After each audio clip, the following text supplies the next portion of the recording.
Mr. Chairman, sir, I rise to apprise this august House of certain recent developments pertaining to Bangladesh. As honorable members are aware, India-Bangladesh relations have been exceptionally close for many decades over many governments.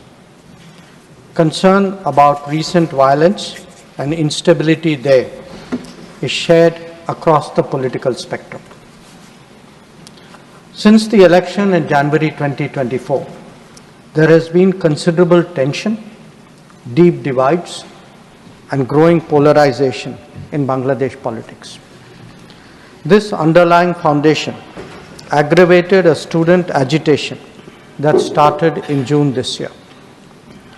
There was growing violence, including attacks on public buildings and infrastructure, as well as traffic and rail obstruction. The violence continued through the month of July. Throughout this period, we repeatedly counseled restraint and urged that the situation be diffused through dialogue. Similar urgings were made to various political forces with whom we were in touch. So, despite a Supreme Court judgment on 21 July, there was no let-up in the public agitation.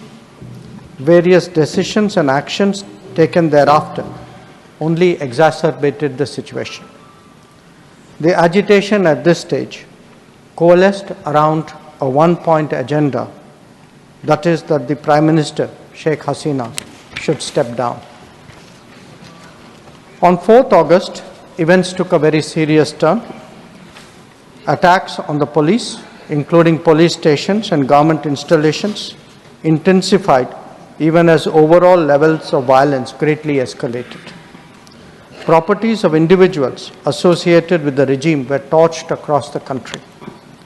What was particularly worrying was that minorities, their businesses and temples also came under attack at multiple locations. The full extent of this is still not clear. Sir, on 5th August, demonstrators converged in Dhaka despite the curfew. Our understanding is that after a meeting with leaders of the security establishment, Prime Minister Sheikh Hasina apparently made the decision to resign. At very short notice, she requested approval to come for the moment to India. We simultaneously received a request for flight clearance from Bangladesh authorities. She arrived yesterday evening in Delhi.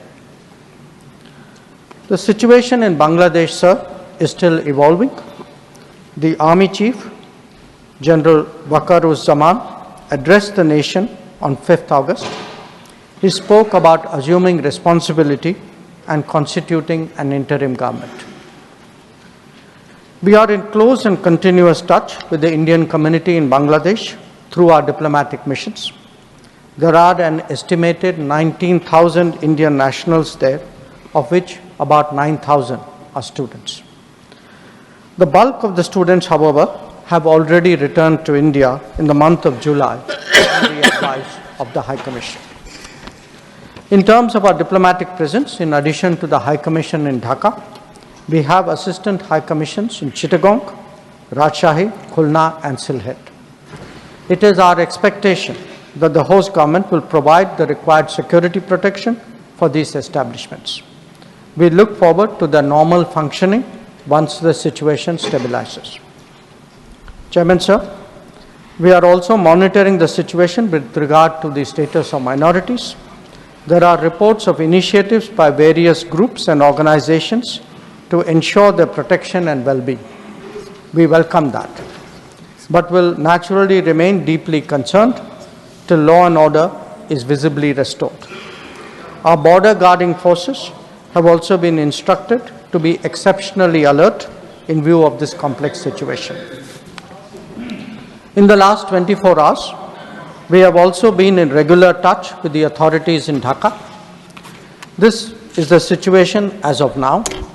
I seek the understanding and support of the House in regard to sensitive issues regarding an important neighbor on which there has always been strong national consensus. Thank you.